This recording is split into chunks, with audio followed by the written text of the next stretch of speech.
ನಾವು ನೋಡಿದಂತೆ ಸುದರ್ಶನ ಹೋಮದಿಂದ ಸಂಸ್ಕೃತವಾದ ಅಗ್ನಿಯಲ್ಲಿ ಆ ಮುದ್ರೆಗಳನ್ನ ಕಾಯಿಸಿ ಶಂಖ ಚಕ್ರಾದಿ ಮುದ್ರೆಗಳನ್ನ ತಪ್ತ ಬಿಸಿಗೊಳಿಸಿ ಆ ಮುದ್ರೆಯನ್ನ ಪ್ರತಿಯೊಬ್ಬ ವಿಷ್ಣು ಭಕ್ತನು ಕೂಡ ಧರಿಸಬೇಕು ಅನ್ನೋದನ್ನ ನಾವು ಕೇಳಿದ್ವಿ.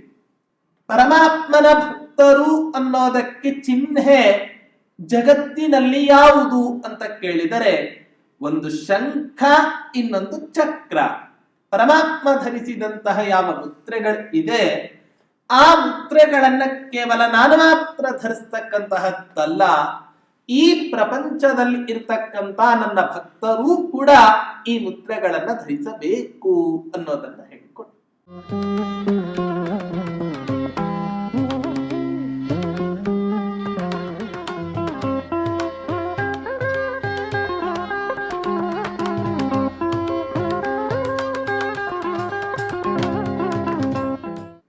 ಪೂಜ್ಯಾಯ ರಾಘವೇಂದ್ರಾಯ ಸತ್ಯ ಧರ್ಮರತಾಯ ಚ ಭಜತಾಂ ಕಲ್ಪವೃಕ್ಷಾಯ ನಮತಾಂ ಕಾಮಧೇನವೇ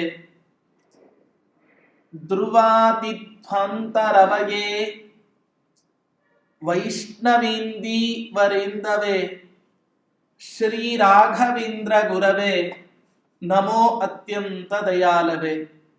ಶ್ರೀ ಗುರುಭ್ಯೋ ನಮಃ. ಹರಿ ಓಂ. ರಾಘವೇಂದ್ರ ತೀರ್ಥರು ಹೀಗೆ ಸಂಚಾರವನ್ನ ಮಾಡ್ತಾ ಗೋದಾವರಿ ನದಿಯಲ್ಲಿ ಅವಗಾಹನಾದಿ ಸ್ನಾನಗಳನ್ನ ಮಾಡಿ ಅಲ್ಲಿಂದ ಮುಂದೆ ಅವರು ಸಂಚಾರವನ್ನ ಆರಂಭ ಮಾಡ್ತಾರೆ. ಆ ತೀರದಲ್ಲೇ ಇರುವಂತಹ ಒಂದು ಪಟ್ಟಣ ವಿಜಯನಗರ ಪಟ್ಟಣ ಅಂತ ಒಂದು ಪಟ್ಟಣ. ನಮ್ಮ ಕೃಷ್ಣದೇವರಾಯ ಆಳಿದಂತಹ ವಿಜಯನಗರ ಆ ವಿಜಯನಗರ ಅಲ್ಲ, ಹೊರತು ಆ ಗೋದಾವರಿ ನದಿ ಪ್ರಾಂತ್ಯದಲ್ಲಿಯೇ ಬರುವಂತಹ ಒಂದು ಪಟ್ಟಣ ವಿಜಯಾಖ್ಯಭಿಧಾಂ ಪುರೀಂ ಪ್ರಾವಿಶತ್. ವಿಜಯಪುರ ಅನ್ನುವಂತಹ ಅಥವಾ ವಿಜಯನಗರ ಅನ್ನೋ ಹೆಸರಿನಿಂದ ಪ್ರಸಿದ್ಧವಾದ ಪಟ್ಟಣಕ್ಕೆ ಪ್ರವೇಶ ಮಾಡ್ತಾರೆ. ಅಲ್ಲಿ ಏನು ಮಾಡ್ತಾರೆ ರಾಘವೇಂದ್ರ ತೀರ್ಥರು ಅಂತ ಹೇಳಿದ್ರೆ ವರ್ಣನೆ ಮಾಡ್ತಾ ಇದ್ದಾರೆ ಕವಿಗಳು.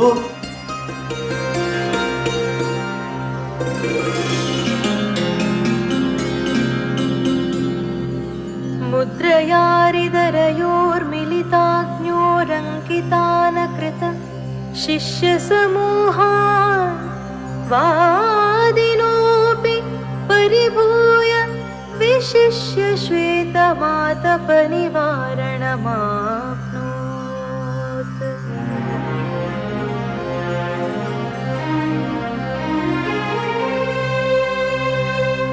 ಯತಿಶ್ರೇಷ್ಠರಾದ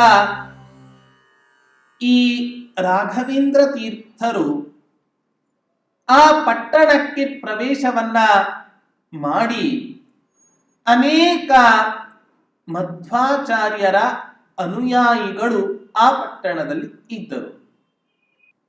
ಹಿಂದಿನ ಸರ್ಗಗಳಲ್ಲಿ ನಾವು ನೋಡಿದಂತೆ ಸುದರ್ಶನ ಹೋಮದಿಂದ ಸಂಸ್ಕೃತವಾದ ಅಗ್ನಿಯಲ್ಲಿ ಆ ಮುದ್ರೆಗಳನ್ನ ಕಾಯಿಸಿ ಶಂಖ ಚಕ್ರಾದಿ ಮುದ್ರೆಗಳನ್ನ ತಪ್ತ ಬಿಸಿಗೊಳಿಸಿ ಆ ಮುದ್ರೆಯನ್ನ ಪ್ರತಿಯೊಬ್ಬ ವಿಷ್ಣು ಭಕ್ತನು ಕೂಡ ಧರಿಸಬೇಕು ಅನ್ನೋದನ್ನ ನಾವು ಕೇಳಿದ್ವಿ. ಪರಮಾತ್ಮನ ಭಕ್ತರು ಅನ್ನೋದಕ್ಕೆ ಚಿಹ್ನೆ ಜಗತ್ತಿನಲ್ಲಿ ಯಾವುದು ಅಂತ ಕೇಳಿದರೆ ಒಂದು ಶಂಖ, ಇನ್ನೊಂದು ಚಕ್ರ. ಪರಮಾತ್ಮ ಧರಿಸಿದಂತಹ ಯಾವ ಮುದ್ರೆಗಳು ಇದೆ ಆ ಮುದ್ರೆಗಳನ್ನ ಕೇವಲ ನಾನು ಮಾತ್ರ ಧರಿಸ್ತಕ್ಕಂತಹದ್ದಲ್ಲ, ಈ ಪ್ರಪಂಚದಲ್ಲಿ ಇರ್ತಕ್ಕಂತ ನನ್ನ ಭಕ್ತರೂ ಕೂಡ ಈ ಮುದ್ರೆಗಳನ್ನ ಧರಿಸಬೇಕು ಅನ್ನೋದನ್ನ ಹೇಳಿಕೊಟ್ಟು ಹಾಗಾಗಿ ರಾಯರು ಆ ಪಟ್ಟಣಕ್ಕೆ ಪ್ರವೇಶವನ್ನ ಮಾಡಿದ ಮೇಲೆ ಶಿಷ್ಯ ಸಮೂಹಾನ್ ಅಂಕಿತಾನ್ ಅಕೃತ. ಅನೇಕ ಶಿಷ್ಯ ಸಮೂಹವನ್ನ, ಅನೇಕ ಶಿಷ್ಯರಿಗೆ ಆ ಮುದ್ರೆಗಳನ್ನ, ಶಂಖಚಕ್ರಾದಿ ಮುದ್ರೆಗಳನ್ನ ಹಾಕಿದರು ಆ ರಾಘವೇಂದ್ರ ತೀರ್ಥರು. ಅಷ್ಟೇ ಅಲ್ಲ, ಬರೀ ಯತಿಗಳು ಅಂದರೆ ಮುದ್ರೆಗಳನ್ನ ಹಾಕೋದು, ಮಂತ್ರಾಕ್ಷತೆಯನ್ನ ಕೊಡೋದು, ಪೂಜೆಯನ್ನ ಮಾಡೋದು ಇಷ್ಟು ಮಾತ್ರ ಸನ್ಯಾಸಿಗಳ ಕರ್ತವ್ಯ ಅಲ್ಲ. ಹೊರತು ಭಗವಂತನ ಸರ್ವೋತ್ತಮತ್ವಕ್ಕೆ ವಿರೋಧಿಯಾದ ಸಿದ್ಧಾಂತ ಯಾವುದಾದರೂ ಇದ್ದರೆ ಆ ಸಿದ್ಧಾಂತದ ಖಂಡನೆಯನ್ನ ಮಾಡತಕ್ಕಂತಹದ್ದು ಕೂಡ ಸನ್ಯಾಸಿಗಳ ಪವಿತ್ರವಾದ ಕೆಲಸಗಳಲ್ಲಿ ಅದು ಒಂದಾಗಿದೆ.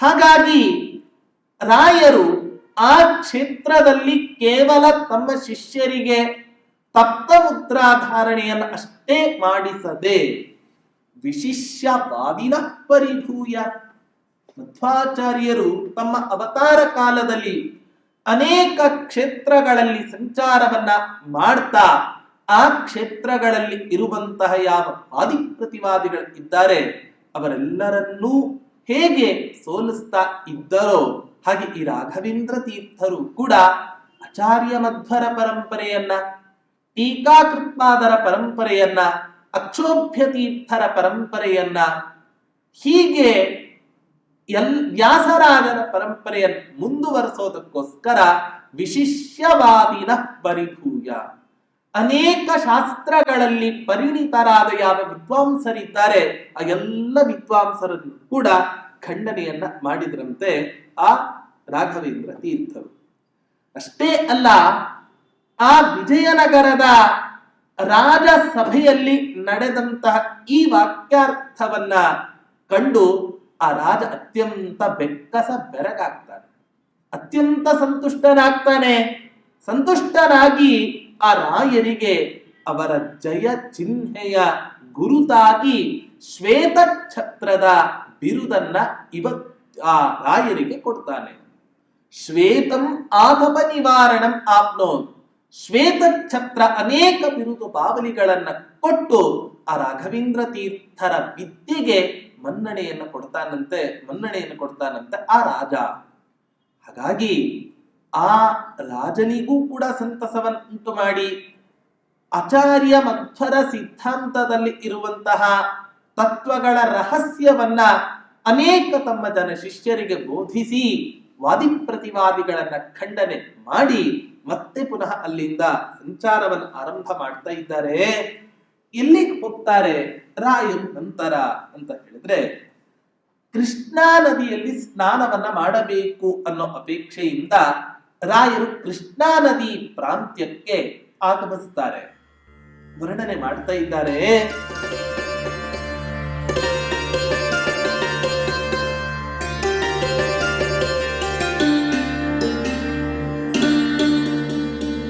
स्नातवानथ बुधैः सह कृष्णा निम्नगापयसि निर्जितमारः तत्तटे जयगुरुदितटीकां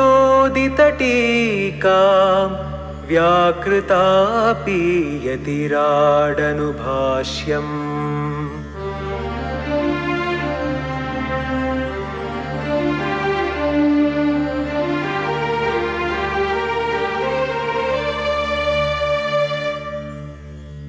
ನಿರ್ಜಿತಮಾರಹ ಯತಿರಾಟ್. ಹೇಗಿದ್ದಾರೆ ರಾಯರು ಅಂತ ಕೇಳಿದರೆ, ಅನೇಕರಲ್ಲಿ ಮನ್ಮಥನ ಪೂರ್ಣ ಸನ್ನಿಧಾನ ಇದ್ದೇ ಇರುತ್ತೆ. ಮನ್ಮಥ ಬಿಟ್ಟೇ ಹೋಗೋದಿಲ್ಲ, ಕಾಮ ಬಿಟ್ಟೇ ಹೋಗೋದಿಲ್ಲ. ಆದರೆ ರಾಯರಲ್ಲಿ ಮಾತ್ರ ಮನ್ಮಥನ ಪ್ರವೇಶಕ್ಕೆ ಸಾಧ್ಯವೇ ಆಗಲಿ. ಹಾಗಾಗಿ ಆ ಮನ್ಮಥ ರಾಯರ ವಿಷಯದಲ್ಲಿ ಸೋತು ಹೋಗಿ ಬಿಟ್ಟ. ಅಂದರೆ ರಾಯರು ಅಷ್ಟು ಪೂರ್ಣವಾದ ಇಂದ್ರಿಯ ನಿಗ್ರಹವನ್ನ ಸಂಪಾದನೆ ಮಾಡಿ ಪರಮಾತ್ಮನ ತತ್ವೋಪದೇಶಕರಾಗಿದ್ರು. ಆ ಕಾಲದಲ್ಲಿ ಇಂದ್ರಿಯ ನಿಗ್ರಹಗಳನ್ನೇ ಮಾಡಿಕೊಳ್ಳದೆ ಹೋದ್ರೆ ಕೃಷ್ಣ ಪರಮಾತ್ಮ ಗೀತೆಯಲ್ಲಿ ಹೇಳಿದಂತೆ ಹವಿಷಾ ಕೃಷ್ಣವರ್ತ್ನೇವ, ಇಂದ್ರಿಯಗಳ ನಿಗ್ರಹವನ್ನ ನಾವು ಭೌತಿಕ ಸುಖವನ್ನ ಅನುಭವಿಸಿಯೇ ನಾವು ಇಂದ್ರಿಯಗಳ ನಿಗ್ರಹವನ್ನ ಮಾಡಿಕೊಳ್ತೇವೆ ಅಂದ್ರೆ ಅದು ಸಾಧ್ಯ ಇಲ್ಲ. ಯಾಕೆ? ಈ ಇಂದ್ರಿಯಗಳಿಗೆ ನಾವು ಎಷ್ಟು ಸುಖವನ್ನ ಕೊಡ್ತೇವೋ ಅಷ್ಟಷ್ಟು ಅನುಭವಿಸ್ತಾ ಇರುತ್ತೆ. ಯಾರ ಒಬ್ಬ ಮೂರ್ಖ ಬೆಂಕಿಯನ್ನ ಆರಿಸಬೇಕು ಅಂತ ಹೇಳಿದರೆ ನೀರನ್ನ ಹಾಕಬೇಕು ಹೊರತಾಗಿ ತುಪ್ಪವನ್ನ ಹಾಕ್ಲಿಕ್ಕಾಗೋದಿಲ್ಲ. ತುಪ್ಪ ಹಾಕಿ ಯಾರಾದ್ರೂ ಕೂಡ ಬೆಂಕಿಯನ್ನ ಆರಿಸ್ತೇನೆ ಅಂತ ಹೇಳಿದ್ರೆ ಅವನಷ್ಟು ಮೂರ್ಖ ಜಗತ್ತಿನಲ್ಲಿ ಹೇಗೆ ಇಲ್ಲವೋ ಹಾಗೆ ನಾನು ಈ ಪ್ರಪಂಚದಲ್ಲಿ ಇರುವ ಭೌತಿಕ ಸುಖಗಳನ್ನ ಅನುಭವಿಸಿ ನಾನು ಇಂದ್ರಿಯಗಳನ್ನ ನಿಗ್ರಹ ಮಾಡ್ಕೊಳ್ತೇನೆ ಅನ್ನೋದು ಕೂಡ ಅಷ್ಟೇ ಮೂರ್ಖತನದ ಮಾತಾಗಿದೆ. ಹಾಗಾಗಿ ರಾಘವೇಂದ್ರ ತೀರ್ಥರು ಆ ಎಲ್ಲ ಇಂದ್ರಿಯಗಳನ್ನು ಕೂಡ ಜಯಿಸಿ ಕಾಮನಿಗೆ ತಮ್ಮಲ್ಲಿ ಪ್ರವೇಶವೇ ಇಲ್ಲದಂತೆ ಮಾಡಿ ಅತ್ಯಂತ ನಿಷ್ಠೆಯಿಂದ ತಮ್ಮ ಸನ್ಯಾಸ ಧರ್ಮವನ್ನ ಪಾಲನೆ ಮಾಡ್ತಾ ಇದ್ರು.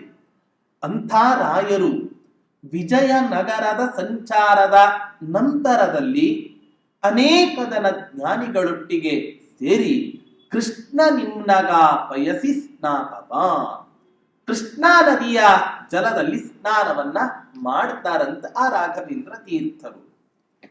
ಏನಿದು ಕೃಷ್ಣಾ ನದಿಯ ಇತಿಹಾಸ ಅಂತ ನಾವು ನೋಡ್ತಾ ಹೋದರೆ, ಈ ಕೃಷ್ಣಾ ನದಿ ಒಂದು ಪರ್ವತ, ಆ ಪರ್ವತದಿಂದ ಹುಟ್ಟಿ ಅಲ್ಲಿಂದ ಹರಿಯತ್ತೆ. ಒಂದು ಕುಂಡಕ್ಕೆ ಬಂದು ಒಂದು ಗೋಮುಖ ಅನ್ನುವಂತಹ ಒಂದು ಸ್ಥಳ, ಆ ಸ್ಥಳದಿಂದ ಕೃಷ್ಣಾ ನದಿಯ ಹರಿವು ಉಂಟಾಗುತ್ತೆ. ಇವತ್ತಿನ ಮಹಾರಾಷ್ಟ್ರ ರಾಜ್ಯದ ಒಂದು ಭಾಗ ಪೂನಾ ಅನ್ನುವಂತಹ ಒಂದು ಪ್ರಾಂತ್ಯ. ಅಲ್ಲಿಂದ ಸ್ವಲ್ಪ ದೂರದಲ್ಲಿ ಮಹಾಬಲೇಶ್ವರ ಅನ್ನುವಂತಹ ಒಂದು ಪರ್ವತ, ಆ ಪರ್ವತದ ಸಮೀಪದಲ್ಲಿಯೇ ಈ ಕೃಷ್ಣಾ ನದಿಯ ಹರಿವು ಉಂಟಾಗಿದೆ. ಹೀಗೆ ಆ ಕೃಷ್ಣಾ ನದಿ ಅಲ್ಲಿಂದ ಹರಿದು ಹರಿದು ಭೀಮಾ ನದಿ, ತುಂಗಭದ್ರಾ ನದಿ, ಅನೇಕ ನದಿಗಳೊಟ್ಟಿಗೆ ಕೂಡಿ ಸುಮಾರು 750 ಮೈಲು ದೂರ ಕ್ರಮಿಸತ್ತಂತೆ ಈ ಕೃಷ್ಣಾ ನದಿ. ಅಂಥ ಕೃಷ್ಣಾ ನದಿಯನ್ನ ವಾದಿರಾಜ ತೀರ್ಥರು ಸ್ತೋತ್ರವನ್ನ ಮಾಡಬೇಕಾದ್ರೆ ಹೇಳ್ತಾರೆ, ನಮಾಮಿ ಸುಕೃತ ಶ್ರೇಣೀಂ ಕೃಷ್ಣವೇಣೀಂ ತರಂಗಿಣೀಂ ಯದ್ವೀಕ್ಷಣಂ ಕೋಟಿ ಜನ್ಮ ಕೃತ ದುಷ್ಕರ್ಮ ಶಿಕ್ಷಣಂ. ಹೇಳ್ತಾರೆ, ಸುಕೃತ ಶ್ರೇಣೀಂ ಕೃಷ್ಣವೇಣೀಂ ತರಂಗಿಣೀಂ ನಮಾಮಿ. ಕೃಷ್ಣವೇಣಿ ನದಿಯನ್ನ, ಕೃಷ್ಣಾ ನದಿಗೆ ನಾನು ನಮಸ್ಕಾರವನ್ನು ಮಾಡ್ತೇನೆ. ಹೇಗಿದ್ದಾಳೆ ಆ ಕೃಷ್ಣೆ ಅಂತ ಕೇಳಿದ್ರೆ, ಸುಕೃತ ಶ್ರೇಣಿ, ಪುಣ್ಯದ ಪ್ರವಾಹವನ್ನೇ ತನ್ನಲ್ಲಿ ಸ್ನಾನ ಮಾಡುವಂತಹ ಭಕ್ತರಿಗೆ ದಯಪಾಲಿಸ್ತಾಳಂತೆ ಆ ಕೃಷ್ಣೆ. ಅಷ್ಟೇ ಅಲ್ಲ, ಯದ್ವೀಕ್ಷಣ, ಯಾವ ಆ ಕೃಷ್ಣಾ ನದಿಯ ದರ್ಶನವೇ ಕೋಟಿ ಜನ್ಮ ಕೃತ ದುಷ್ಕರ್ಮ ಶಿಕ್ಷಣ. ಕೋಟಿ ಕೋಟಿ ಜನ್ಮಗಳಲ್ಲಿ ನಾವು ಸಂಪಾದಿಸಿದ ಯಾವ ಪಾಪಗಳು ಇದೆ ಆ ಪಾಪವನ್ನ ಪರಿಹಾರ ಮಾಡ್ತಾಳಂತೆ ಕೇವಲ ದರ್ಶನ ಮಾತ್ರದಿ. ಹಾಗಾದ್ರೆ ಕೇವಲ ದರ್ಶನದಿಂದಲೇ ಭಕ್ತರ ಪಾಪಗಳನ್ನ ಆ ಕೃಷ್ಣೆ ಪರಿಹಾರ ಮಾಡ್ತಾಳೆ ಅಂತ ಹೇಳಿದರೆ, ಅವಳಲ್ಲಿ ಸ್ನಾನ ಮಾಡಿದ ಭಕ್ತರ ಪಾಪಗಳನ್ನ ಕಳೀತಾಳೆ ಅಂತ ಬಾಯ್ಬಿಟ್ಟು ಹೇಳ್ಬೇಕಾ? ಇಂಥ ಒಂದು ಅತ್ಯಂತ ಸೊಗಸಾಗಿ ಆ ಕೃಷ್ಣಾ ನದಿಯನ್ನ ವಾದಿರಾಜ ತೀರ್ಥರು ಸ್ತೋತ್ರವನ್ನ ಮಾಡ್ತಾರೆ. ಹೇಳ್ತಾರೆ, ಗುರುಂ ಕನ್ಯಾಗತಂ ಧನ್ಯ ಯಾ ಪುರಸ್ಕೃತ್ಯ ಸೇವ್ಯಸೆ ಶ್ರೀ ಕೃಷ್ಣವೇಣಿ ಪಾಪಾನಿ ಸಾ ತ್ವಂ ಪುಣ್ಯಯಸಿ ಧ್ರುವಂ. ಗುರು ಬೃಹಸ್ಪತಿ ಕನ್ಯಾ ರಾಶಿಯಲ್ಲಿ ಇದ್ದಾಗ ಆಗ ಪತ್ನಿ ಸಮೇತನಾದ ಅವನನ್ನ ಪೂಜಿಸಿ ನೀನು ಸೇವಿಸ್ತೀಯ. ಅಷ್ಟೇ ಅಲ್ಲ, ಅಂಥ ಸಂದರ್ಭದಲ್ಲಿ ಈ ಕೃಷ್ಣಾ ನದಿಯ ಸ್ನಾನವನ್ನ ಮಾಡಿದರೆ ಭಾರಿ ವಿಶೇಷವಾದ ಪುಣ್ಯ ನಮಗೆ ಸಿಗತ್ತೆ. ಆ ಸಂದರ್ಭದಲ್ಲಿ ಕೃಷ್ಣವೇಣಿ ನದಿಯಲ್ಲಿ, ಕೃಷ್ಣಾ ನದಿಯಲ್ಲಿ ಗುರುಗ್ರಹ ಕನ್ಯಾ ರಾಶಿಗೆ ಆಗಮಿಸಿದಂತಹ ಸಂದರ್ಭದಲ್ಲಿ ಆಗ ಬೃಹಸ್ಪತಿಗೆ ಅರ್ಘ್ಯ ಪ್ರದಾನವನ್ನ ಮಾಡಿ ಆ ಕೃಷ್ಣಾ ನದಿಯಲ್ಲಿ ಸ್ನಾನ ಮಾಡಬೇಕು ಅಂತ ವಿಧಿ. ಯಾಕೆ? ಆ ಸಂದರ್ಭದಲ್ಲಿ ಕೃಷ್ಣಾ ನದಿಯಲ್ಲಿ ಎಷ್ಟು ದೇವತೆಗಳ ಸನ್ನಿಧಾನ ಇರುತ್ತೆ ಅಂದ್ರೆ 3.5 ಕೋಟಿ ತೀರ್ಥಾಭಿಮಾನಿ ದೇವತೆಗಳಿಂದ ಆ ಕೃಷ್ಣೆ ಪವಿತ್ರಳಾಗಿರ್ತಾಳಂತೆ ಗುರು ಕನ್ಯಾ ರಾಶಿಗೆ ಬಂದಂತಹ ಸಂದರ್ಭದಲ್ಲಿ. ಆದ್ದರಿಂದ ಆ ಕೃಷ್ಣಾ ನದಿಯಲ್ಲಿ ಅವಶ್ಯವಾಗಿ ನಾವು ಸ್ನಾನಾದಿಗಳನ್ನು ಮಾಡಬೇಕು ಅಂತ ಹೇಳ್ತಾರೆ. ಅಷ್ಟೇ ಅಲ್ಲ, ಹೇಳ್ತಾರೆ ಆ ಕೃಷ್ಣಾ ನದಿಯಲ್ಲಿ ಸ್ನಾನವನ್ನ ಮಾಡ್ತಾ ನಾವು ಆ ಭಗವಂತನ ಹತ್ತಿರ, ಆ ಕೃಷ್ಣ ಹತ್ತಿರ ನಾವು ಪ್ರಾರ್ಥನೆಯನ್ನ ಮಾಡ್ಕೋಬೇಕು. ಶ್ರೀ ಕೃಷ್ಣ ವೇಣಿ ಕಲ್ಯಾಣಿ ಯಾಚೆ ತ್ವಾಮಹಮನ್ವಹಂ ಶ್ರೀ ಕೃಷ್ಣ ಚರಣಾಂ ಭೋಜೆ ಭಕ್ತಿಂ ಭಕ್ತ ಭವಚ್ಛಿದಿ. ಹೇ ಕಲ್ಯಾಣಿ, ಎಲ್ಲಿ ಮಂಗಳ ಸ್ವರೂಪಳಾಗಿರ್ತಕ್ಕಂತಹ ಕೃಷ್ಣೆಯೇ, ನಿನ್ನನ್ನ ನಿರಂತರ ನಾನು ಧ್ಯಾನ ಮಾಡ್ತೇನೆ. ಯಾಕೆ? ಭಕ್ತ ಭವಚ್ಛಿದಿ, ಭಕ್ತರ ಸಂಸಾರವನ್ನ ನಾಶ ಮಾಡ್ತೀಯ ನೀನು. ಆದ್ದರಿಂದ ನೀನು ನನಗೆ ಅನುಗ್ರಹವನ್ನ ಮಾಡೋದು ಅಂತಾದ್ರೆ ಶ್ರೀ ಕೃಷ್ಣ ಚರಣಾಂ ಭೋಜೆ ಭಕ್ತಿಂ ಯಾಚೆ. ಪರಮಾತ್ಮನ ಪಾದಾರವಿಂದಗಳಲ್ಲಿ, ಕೃಷ್ಣ ಪರಮಾತ್ಮನ ಪಾದಾರವಿಂದಗಳಲ್ಲಿ ಅವಿಚ್ಛಿನ್ನವಾದಂತಹ ಭಕ್ತಿಯನ್ನ ನನಗೆ ಕೊಟ್ಟು ಅನುಗ್ರಹ ಮಾಡು. ಪರಮಾತ್ಮನ ಪಾದದ ಆರಾಧನೆಯಲ್ಲಿ ಆಸಕ್ತಿಯನ್ನ ಕೊಡು, ಇತರ ಪದಾರ್ಥಗಳಲ್ಲಿ ವಿರಕ್ತಿಯನ್ನ ನನಗೆ ಕೊಡು ಅಂತ ಈ ರೀತಿಯಾಗಿ ಪ್ರಾರ್ಥನೆಯನ್ನ ಮಾಡ್ತಾರೆ. ಕಿಂವರ್ಣಯಾನಿ ಹೇ ಕೃಷ್ಣೇ ತ್ವಯಿ ಕೃಷ್ಣಸ್ಯ ಸನ್ನಿಧಿಂ. ವಸ್ತುತಃ ಕೃಷ್ಣ ಪರಮಾತ್ಮನ ಭಗವಂತನ ಪೂರ್ಣ ಸನ್ನಿಧಾನ ಈ ಕೃಷ್ಣಾ ನದಿಯಲ್ಲಿ ಇದೆ. ಈ ಕೃಷ್ಣಾ ನದಿ ಇನ್ನೂ ಒಂದು ಹೆಸರು ಕೃಷ್ಣವೇಣಿ ಅಂತಲೂ ಕೂಡ ಕರೀತಾರೆ. ವಸ್ತುತಃ ಇಲ್ಲಿ ಕೃಷ್ಣವೇಣಿ ಅಂತ ಆಗಬೇಕಾಗಿತ್ತು, ಅದರ ಪರಮಾತ್ಮನ, ಕೃಷ್ಣ ಪರಮಾತ್ಮನ ಪೂರ್ಣ ಸನ್ನಿಧಾನ ಈ ನದಿಯಲ್ಲಿ ಇರುವ ಕಾರಣದಿಂದ ಅದನ್ನ ಕೃಷ್ಣವೇಣಿ ಅಂತ ಕರೆಯದೆ ಕೃಷ್ಣವೇಣಿ ಅಂತ ಕರೆಯುವಂತಹದ್ದು ಕೂಡ ನಮ್ಮಲ್ಲಿ ಕಂಡು ಬರುತ್ತೆ. ಅಂಥ ಪರಮಾತ್ಮನ ಪೂರ್ಣ ಸನ್ನಿಧಾನಕ್ಕೆ ಪಾತ್ರಳಾದ ನಿನ್ನಲ್ಲಿ ನಾನು ಪ್ರಾರ್ಥನೆಯನ್ನ ಮಾಡ್ತಾ ಇದ್ದೇನೆ, ಕೃಷ್ಣ ಪರಮಾತ್ಮನಲ್ಲಿ ನನಗೆ ಭಕ್ತಿಯನ್ನ ಉಂಟು ಮಾಡು ಅಂತ.